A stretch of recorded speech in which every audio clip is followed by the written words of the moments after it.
VKR TV, VKR voice, ఇదే నిజం. మధ్యతరగతికి భరోసా ఇచ్చే బడ్జెట్ ఇది. మోదీ లోక్సభలో ఆర్థిక మంత్రి నిర్మలా సీతారామన్ ప్రవేశపెట్టిన బడ్జెట్ను ప్రధాని మోదీ అభినందించారు.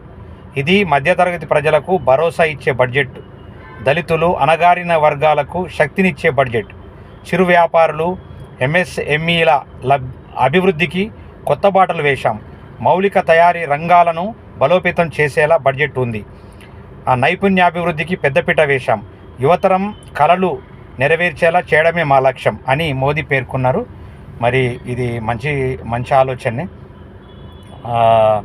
అంటే చూడాలి మరి ఏంటంటే మంచి ఆలోచన ఏంటంటే ఇది ఎలాంటి బడ్జెట్టో చూద్దాం రేపటికి.